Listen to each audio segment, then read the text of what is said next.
Hello students, पिछली class में हमने तंत्र के गुण पढ़े थे।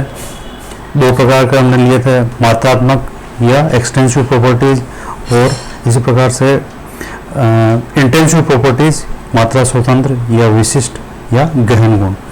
इनके हमने उदाहरण भी लिए थे। और इसके बाद में ये कंडीशन देखी जिसके अंदर जो है एक्सटेंसिव प्रॉपर्टी इंटेंसिव प्रॉपर्टी में कन्वर्ट हो जाती है। और अब इसके बाद में अब हम लेते हैं प्रोसेस, थर्मोडायनामिक प्रोसेस, जिसको कह रहे हैं हम ऊष्मागतिकी प्रक्रम। ये कई प्रकार के होते हैं। कौन कौन से होते हैं? जैसे यहाँ हम देख रहे हैं स्क्रीन पर, समतापी प्रक्रम, उद्दोष्म प्रक्रम, समदाबी प्रक्रम, समायतनिक प्रक्रम,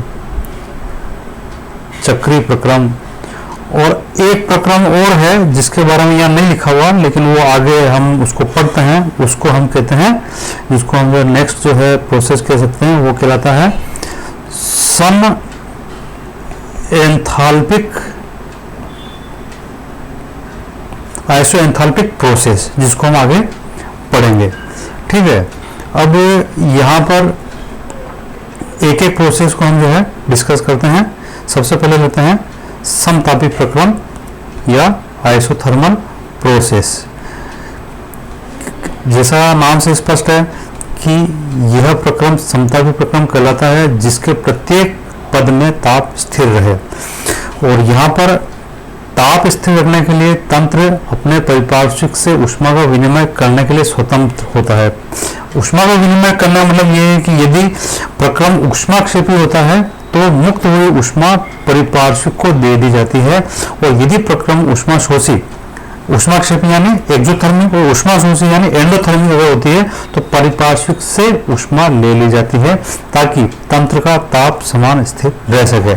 इसको और यहाँ पर हम ये बात कहते हैं, यदि ताप T तथा आंतरिक ऊर्जा E हो तो समतापी प्रक्रम के लिए ताप परिवर्तन dt बराबर 0।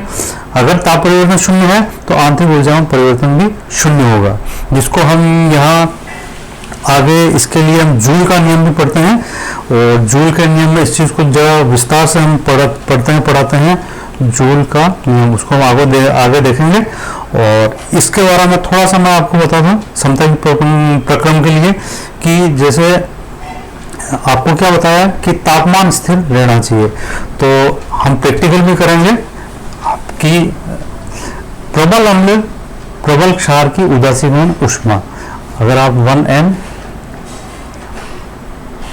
1m HCl लिया आपने और 1m NaOH लिया, दोनों की समान मात्रा ली, यानी 100 मिलीलीटर आपने लिया है। ठीक है, आपने ये क्या है कि दोनों किस में लिया है? थर्मस के अंदर। और दोनों का टेम्परेचर कितना है? रूम टेम्परेचर, इसका भी 25 डिग्री सेंटीग्रेड है, इसका भी 25 डिग्री सेंटीग्रेड। ठीक है, थर्मस खुला हुआ है, और इसमें आपने इसमें आपने जो है दोनों को मिलाया। ठीक है, मिलाने पर क्या हुआ कि यहाँ पर जो है NaCl बनता है प्लस H2O बनता है, प्लस यहाँ पर जो है ऊष्मा निकलती है। तो यहाँ पर ये जो प्रक्रम है किस प्रकार का है? ऊष्माक्षेपी प्रक्रम। और यहाँ पर जो निकली हुई ऊष्मा की मात्रा है -13.69 किलो कैलोरी पर मोल। तो इसका मतलब ये है कि यहाँ पर ये जो अभिक्रिया है ये किस प्रकार की है? ये ऊष्माक्षेपी एक्सोथर्मिक रिएक्शन है। अब एक्सोथर्मिक रिएक्शन है तो निश्चित तौर पर जो हमने थर्मस लिया है, जिसका हमने दोनों को मिक्स किया है, तो यहाँ पर इसका टेम्परेचर जो है, यहाँ पर T1 टेम्परेचर जो है 25 डिग्री सेंटीग्रेड था, किसका? दोनों का, HCl और NaOH का। जब हम दोनों को मिलाते हैं तो उदासीन का ऊष्मा के कारण से इसमें तापमान में वृद्धि होती है। तो तापमान में वृद्धि होती है, लगभग जो है ये बढ़ता है 3 डिग्री 5, जितना भी बढ़ता है, सपोज कि ये 29 डिग्री सेंटीग्रेड हो गया। ठीक है, अब यहाँ पर जब हम इसको खुला रखते हैं थर्मस को, उस केस में क्या होगा कि यहाँ पर जो ऊष्मा तापमान में वृद्धि के कारण जो ऊष्मा वृद्धि हुई है, तो वह पारिपार्श्विक में सराउंडिंग में चले जाएगी, और वापस थोड़ी देर बाद हम देखेंगे जब इसको खुला रखते हैं कि तापमान जो है वापस 25 डिग्री सेंटीग्रेड आ गया। इसका मतलब क्या हुआ कि यहाँ पर तंत्र से ऊष्मा परिपार्श्विक में बाहर चली गई है। तो ये जो प्रोसेस है ये किस प्रकार का प्रक्रम हो गया, ये ऊष्माक्षेपी प्रक्रम हो गया, जिसके अंदर तंत्र का ताप स्थिर रखने के लिए ऊष्मा तंत्र से परिपार्श्विक में चली जाती है और तापमान वापस जो है, जो पहले 25 था, बढ़ने के बाद में वापस 25 डिग्री सेंटीग्रेड हो जाता है। इसी प्रकार से कई अभिक्रियाएं जो है ऊष्मा शोषी होती है। जैसे उदाहरण के लिए कि यदि हम जो है मैग्नीशियम सल्फेट को, यदि हम मैग्नीशियम सल्फेट को यानी मैग्नीशियम सल्फेट 0.7H2 यदि हम यहाँ पर इसका पानी मिलाते हैं तो इस केस में क्या होता है कि ये जो रिएक्शन है, तो ये रिएक्शन जो है इसके लिए जो एंथैल्पी है वो धनात्मक होती है। इसका ये ऊष्मा शोषी प्रक्रम है और इसके अंदर जो ऊष्मा का मान है वो लगभग 99.6 किलो जूल पर मोल होता है। अब हम यहाँ पर वही बात कर रहे हैं कि यहाँ पर हमने क्या किया, एक खुले बीकर में, है ना, खुले बीकर के अंदर जो है पहले आपने जो है ये MgSO4 ले लिया, इसके अंदर पानी मिला दिया, तो अब यहाँ पर सॉल्यूशन हो गया। और यहाँ पर पहले तापमान जो है 25 डिग्री सेंटीग्रेड था, रूम टेम्परेचर। अब यहाँ पर क्या है कि मिलाने के बाद में MgSO4 में मैग्नीशियम सल्फेट में पानी मिलाने के बाद में टेम्परेचर थोड़ा कम हुआ, सपोज क्या ये हो गया आपके 23 डिग्री सेंटीग्रेड। इसका मतलब क्या हुआ कि ये जो अभिक्रिया है ये ऊष्मा शोषी यानी एंडो थर्मिक रिएक्शन हो गई। तो अब क्या हुआ कि यहाँ पर टेम्परेचर जो है, अब यहाँ पर जो है बाहर का टेम्परेचर 25 डिग्री सेंटीग्रेड है और इसका अंदर का टेम्परेचर होगा 23 डिग्री सेंटीग्रेड। तो इसका मतलब क्या हुआ कि अब यहाँ पर क्या है कि जो प्रोसेस पहले हुआ था पिछले प्रोसेस के अंदर तंत्र के द्वारा परिपार्श्विक में ऊष्मा गई थी, अब यहाँ उल्टा हो गया कि परिपार्श्विक के द्वारा तंत्र में ऊष्मा जाएगी और टेम्परेचर जो है 23 से बढ़कर वापस 25 डिग्री सेंटीग्रेड हो जाएगा। ठीक है, इसका मतलब ये है कि समतापी प्रक्रम में तापमान स्थिर रहता है प्रक्रम में, लेकिन यदि अभिक्रिया ऊष्माक्षेपी होती है तो तापमान स्थिर रखने के लिए ऊष्मा तंत्र से परिपार्श्विक में चली जाती है और यदि अभिक्रिया ऊष्मा शोषी है तो यहाँ पर जो ऊष्मा है वह परिपार्श्विक के द्वारा तंत्र ग्रहण कर लेता है। तो इसको हम समतापी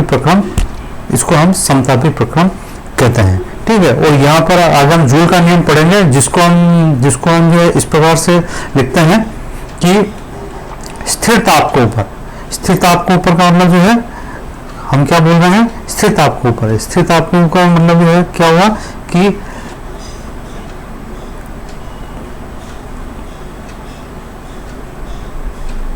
स्थिर ताप का मतलब यह होगा कि स्थिर ताप के ऊपर आयतन परिवर्तन के साथ में आंतरिक ऊर्जा में परिवर्तन का मान 0 होता है। इसका मतलब क्या हुआ कि जो आंतरिक ऊर्जा है वह जो है ताप का फलन होती है। इसको हम आगे और प्रकार से सिद्ध करेंगे, लेकिन फिलहाल हम जो है स्थिर ताप का कोई प्रोसेस है जिसको हम यहाँ बता रहे हैं, जिसको हम जूल का नियम कहते हैं, ये हम आगे पढ़ेंगे। तो ये एक समतापी प्रक्रम का जो है एप्लीकेशन है, उदाहरण है, इसको आप विस्तार से पढ़ेंगे। दूसरा प्रक्रम है रुद्धोष्ण प्रक्रम। रुद्धोष्ण मतलब एडियाबेटिक प्रोसेस। इस प्रकार जैसा परिभाषा है यहाँ पर, इस प्रकार के प्रक्रम में तंत्र अपने परिपार्श्विक से ऊष्मा का विनिमय नहीं कर सकता है। इस प्रक्रम में तंत्र के ताप में परिवर्तन संभव है। यदि प्रक्रम ऊष्माक्षेपी होता है तो ताप में वृद्धि होती है और यदि प्रक्रम ऊष्मा शोषी एंडोथर्मिक होता है तो ताप में कमी हो जाती है। यदि ऊष्मा को क्यू में व्यक्त किया जाए तो रुद्धोष्ण प्रक्रम के लिए dq यानी ऊष्मा परिवर्तन 0 होता है। और इसको हम वापस उसी उदाहरण से समझते हैं कि कौन सा उदाहरण लिया था हमने पिछली बार कि